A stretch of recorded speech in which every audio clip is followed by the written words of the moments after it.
The replay room in New York awards the Blue Jays with a run they should not have gotten. So much to break down on today's episode of Locked On Twins. You are Locked On Twins, your daily Minnesota Twins podcast, part of the Locked On Podcast Network, your team every day.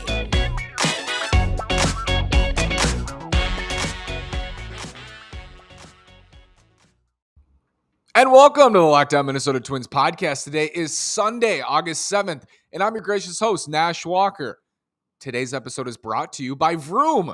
With Vroom, you can buy a car entirely online and have it delivered straight to you, so you never have to go to a dealership again. So next time you need to buy a car, just grab your phone, go to vroom.com, and check out thousands of great cars. Thanks so much for making Locked On Twins your first listen today on the Locked On Podcast Network, where it's your team every day. This is Nash Walker. I've been hosting this podcast for 3 seasons, been writing at Twins Daily for 4 seasons, and the Twins got hosed today by the replay room in New York. Let's hear from our friend Rocco Baldelli. In all of baseball, the thousands and thousands of games and plays at home where the catcher actually does block the plate over and over and over again, that play has virtually never been called. And for someone to step in that situation and ultimately make a decision that was blocking the plate, that's beyond embarrassing for our game, for all the players out there on both sides of the field working their ass off for the entire game.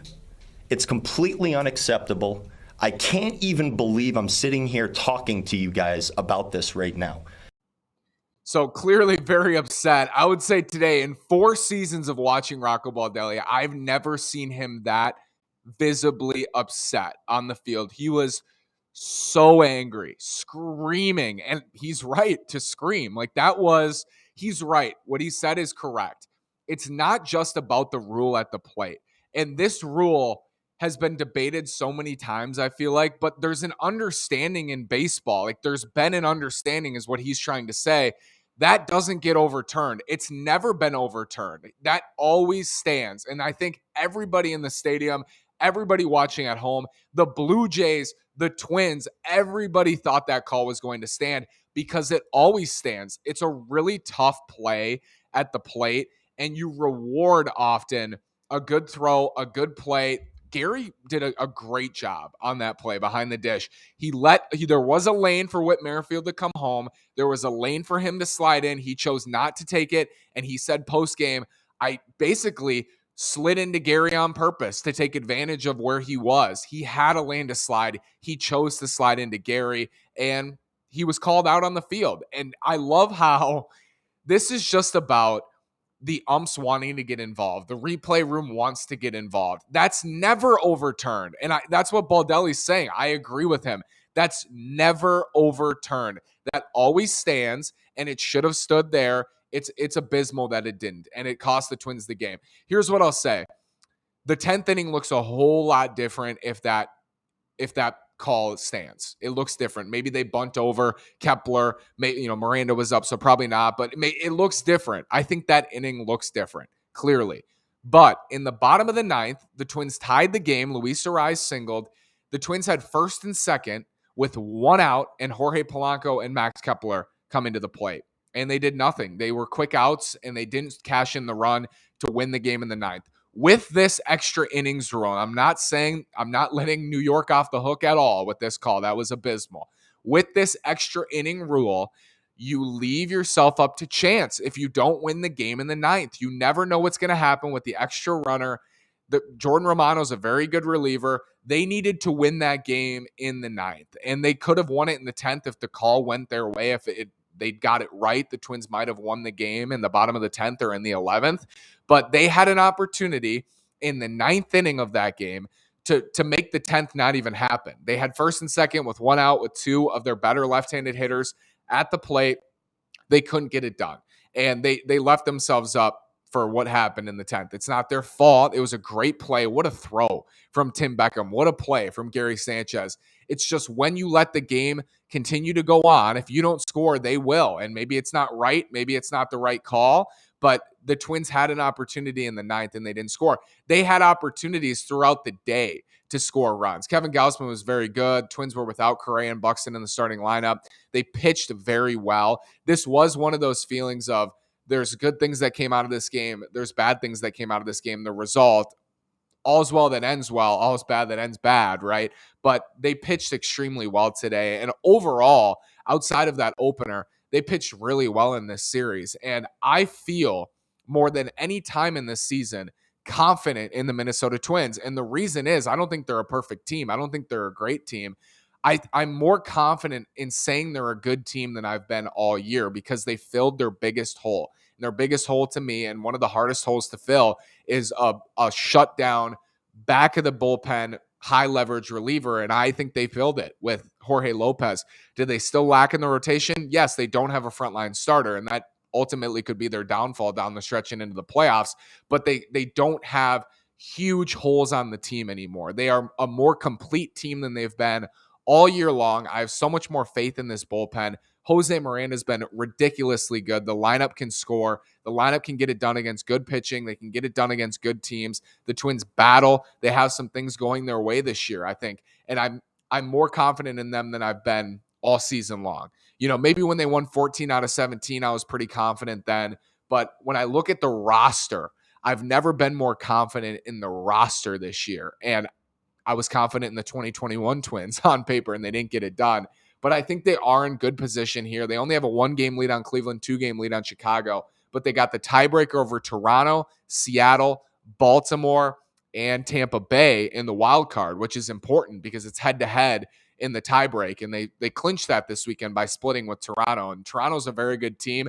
This was a great series. It was a great series. Jose Miranda, historic rookie season for the Twins, on his way to a historic rookie season. Let's break his year down so far.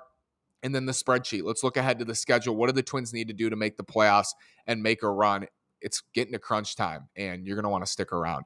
After this word from LinkedIn, as you gear up for fall, you need the right people on your team to help your small business grow and fire on all cylinders. LinkedIn Jobs is here to make it easier to find the people you want to talk to faster and for free. Create a job post in minutes on LinkedIn Jobs to reach your network and beyond to the world's largest professional network of over 810 million people. LinkedIn Jobs helps you find the candidates you want to talk to faster. Did you know every week nearly 40 million job seekers visit LinkedIn? Post your job for free at linkedin.com/LockedOnMLB. That's linkedin.com/LockedOnMLB to post your job for free. Terms and conditions apply. Jose Miranda, after today, drove in another run.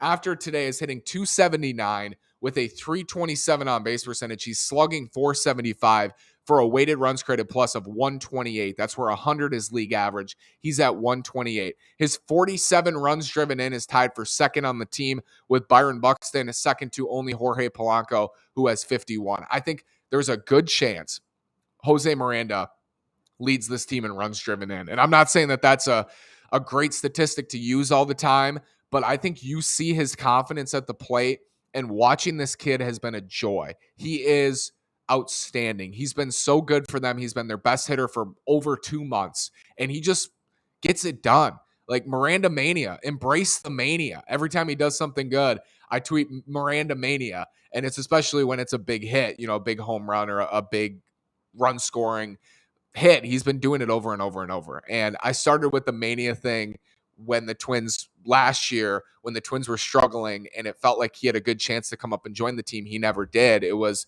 Miranda Mania. When are we going to see the mania at the major league level? He came up this year, was just awful. I mean, there was no mania to be had there, but he's so fun to watch. I always say there's nothing in sports like a great rookie, right? Because it's not just what they're doing now, but it's projecting for their future. And it's so fun to think about what could be. And for Jose Miranda, he's on his way to a historic rookie season in Twins history. He's got 47 runs driven in his first 71 games. The Twins record for most runs driven in through 100 games is Kent Herbeck with 67. Through their first 100 games with the Twins, Herbie drove in 67. Morneau is second with 63. Rich Rollins is third with 62. Miranda's on pace for 66 in his first 100 games, so has a chance to break that Herbeck 67 mark for most RBIs through 100 career games with the Twins. And I think it's just a testament more so to that number, a testament to what Miranda's capable of and what I think he's going to be in the future, which is a run-producing machine. He is right now, and I'm so excited for Jose Miranda in his future. He's part of the reason why I'm confident in this Twins team, because yes, they lost Alex Kirilloff. He is done for the season with a wrist surgery. They're going to shorten the bone, the ulna in his arm to try to take some pressure off of his wrist. Just awful. Like, sounds very invasive. Hopefully he's back next year. I always say, like, a healthy Alex Kirilloff is a game changer for this lineup, and they're going to miss him. They're going to miss Alex Kirilloff. They need other guys to step up. They need Kepler to be better. They need Polo to continue in this hot streak he's been going so far. They need guys to step up. And he's part of the future, right? He's part of why I'm excited about the future, hopefully, for Kirilloff. It's hard to get super excited about Kirilloff because you don't know if he's ever going to be healthy. With Miranda and with Kirilloff and with Luis Ariz, who's 25 years old, with Buxton still in his 20s, this group looks special now. This group looks special in the future, and they have more guys down there. They did trade away a little bit at the deadline in Encarnacion Strand and Steer, but Edouard Julian's crushing the ball down there.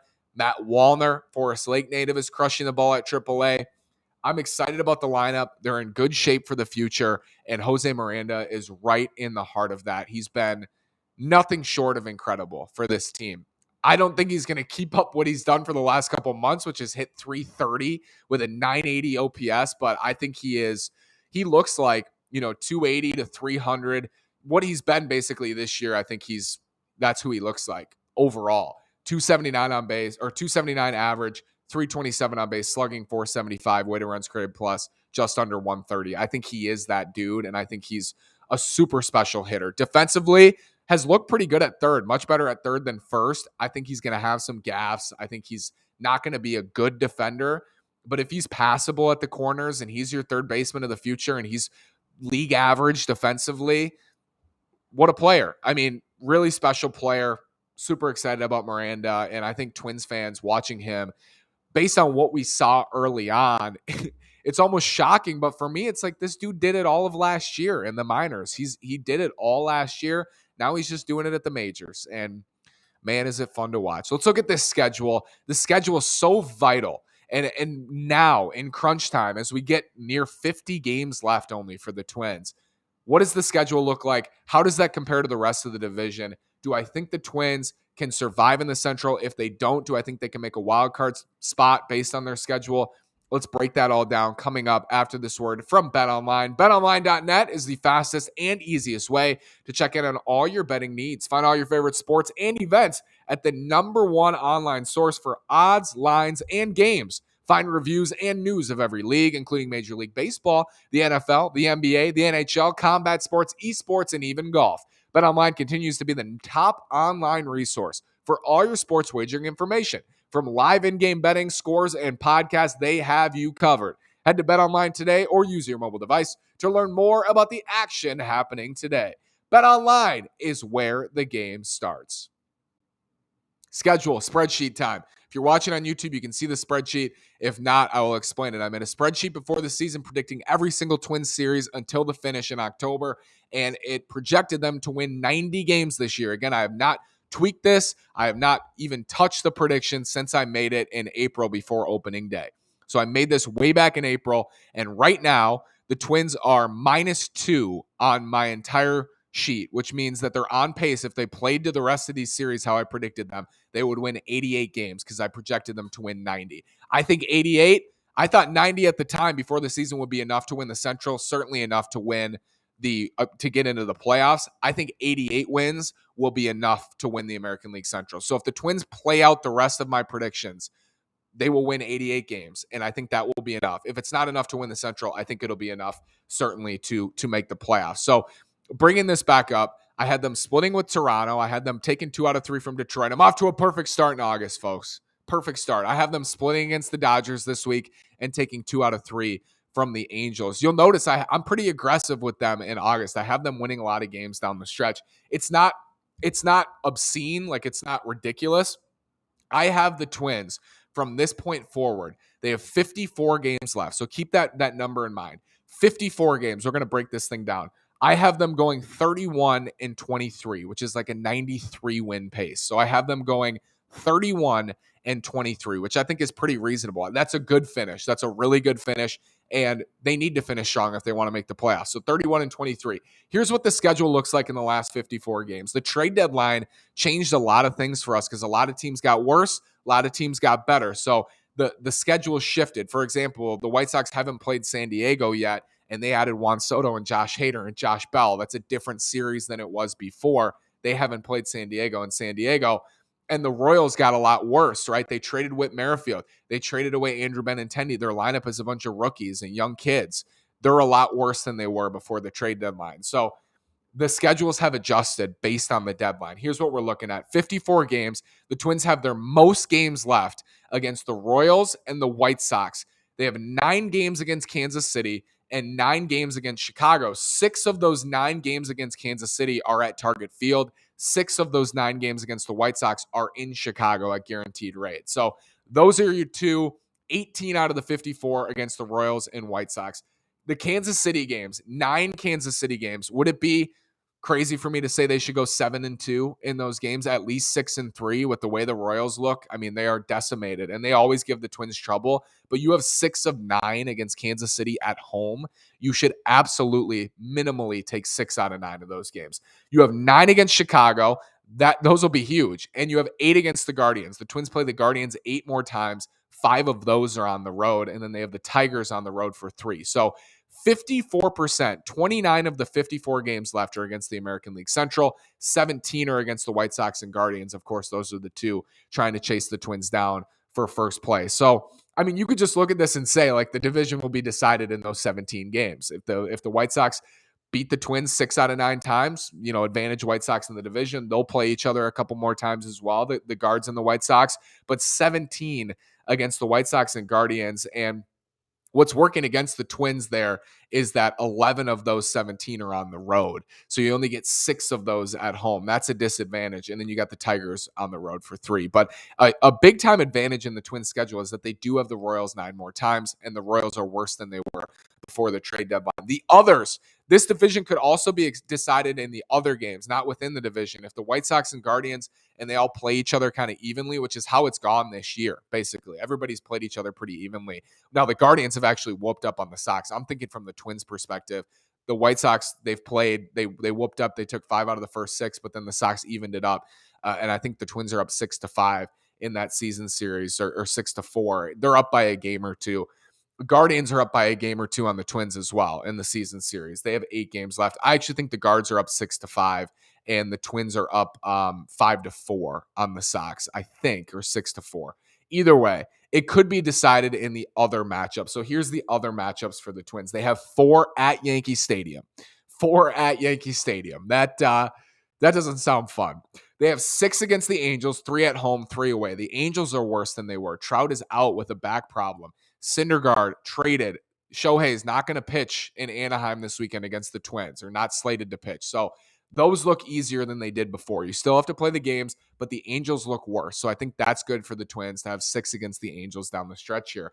4 against the Rangers at home. Rangers are tough. They just split with the White Sox in Texas. They took 2 out of 3 from the Twins in Arlington. So those games are at home. Those are coming up here, I believe, pretty soon. Try to take 3 out of 4 there from the Rangers, but the Rangers they're tough with Semien and Seager. They're a good bad team, if that makes sense. They're one of the better bad teams in the American League. 3 against the Red Sox at home. The Red Sox are spiraling. Story's hurt. They're below 500. They didn't really do anything at the deadline to improve, or they traded away Vasquez. They traded for Pham. I don't know what they were doing. Red Sox are always tough, though. You're going to have to get Devers and Bogarts and Martinez out. That's always a challenge. Those 3 are at home at the end of the month. They have 3 against the Giants at home at Target Field. Very similar to me, the Giants to the Red Sox, right around 500. Might have to face Rodon. It might have to face Alex Cobb or Logan Webb. That could be a tricky series. I'm glad those games are at home at Target Field as well. They have 3 at Houston. That's tough against the Astros, and then 2 at the Dodgers in LA. That's this week, Tuesday and Wednesday. So they're going to get 2 of their tougher games out of the way this week in Los Angeles. They'll face Julio Urias and to be determined, and then they'll pitch Joe Ryan and Sonny Gray in that. I think it's in that order. Joe's going first and Sonny second. So easiest series remaining, or easiest games, you have 9 against Kansas City, 6 against the Angels, 3 against the Tigers, and 4 against the Rangers. Those are your easiest series in a row remaining. And the Twins, when you look at the league, they have a bottom 10 schedule remaining in terms of difficulty. Like, they have a relatively easy schedule left. The White Sox have an easier schedule than the Twins, and the Guardians have an easier schedule than the Twins. The White Sox have the easiest of the 3 in terms of win percentage, but that's their easiest games on paper. Royals for 9, Angels for 6, Tigers for 3. Those would be the games. Those 18 out of 54 are like, you need to go 12-6 in those games, I think. And then they have at New York, at Houston, at the Dodgers. Those are your 3 toughest series by far. I mean, no question. If you can, in those, 9 games, if you can go 4-5 in those 9 games, that would be huge. I think if you can manage the storm against the good teams, weather the storm is something I always talk about. Just don't go 2-7. Don't go 1-8 against those teams. If you can weather the storm, take a couple of those games, win 4 out of those 9, that's manageable for the Twins. And that's good enough, I think, if they take care of business against the bad teams to win this division. So those are the toughest. And then you have the middle ground. The middle ground to me is the White Sox, the Guardians. Those games carry extra importance, of course. The Red Sox, the Giants, the Rangers. Rangers are on the easier end. That's the middle ground. So it's a mixed bag of a schedule. It's interesting that down the last couple weeks of the season, the Twins play the Guardians and Royals a ton.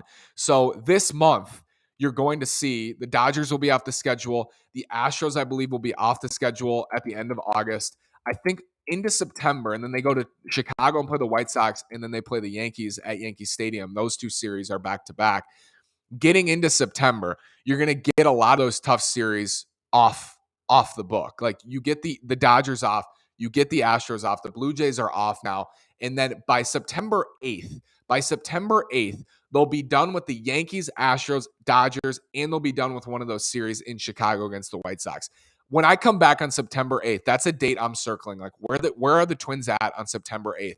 I would not be surprised if they're out of a playoff spot. And I don't think they'll be like way out of a playoff spot, but that's just a tough stretch for them. And then they have 6 at home against the Guardians and Royals, at the Guardians for 5, at the Royals for 3, Angels at home for 3. So a stretch where they can make up some ground there, and certainly against the Guardians, because those games, again, count for double. And then they have the White Sox at home after that. So, and then at Tigers, at White Sox to finish. So September 8th, this could look like 2019, where we got to a certain point in the schedule and the Twins lost the division lead, but then we said, hey, wait. They have their schedule lightens up here. I'm not saying the Guardians are light, but that's just a chance. If the Guardians are up, those are opportunities to take games against them, right? And you play the Royals and Angels in that stretch, 2 of their worst teams on their schedule. So this is going to be super fun to watch. I'm fascinated by this, as always, and we'll see. I mean, we'll see. They got to play the games. I have the Twins going 31-23 to finish 88 wins to finish this season. Thanks so much for making Locked On Twins your first listen today. Now make your second listen the Locked On MLB podcast. MLB expert Paul Francis Sullivan brings humor, passion, and unique perspective on every team and the biggest stories around the league. Follow the #1 daily league-wide podcast, Locked On MLB, on the Odyssey app, YouTube, and wherever you get your podcast. Thanks so much for listening. We'll be back with a post-game Tuesday. Join me then. Join me and Brandon Warren on Locked On Sports Minnesota for postcasts after every Twins game. Thanks so much. This has been the Locked On Twins podcast on the Locked On Podcast Network, where it's your team every day.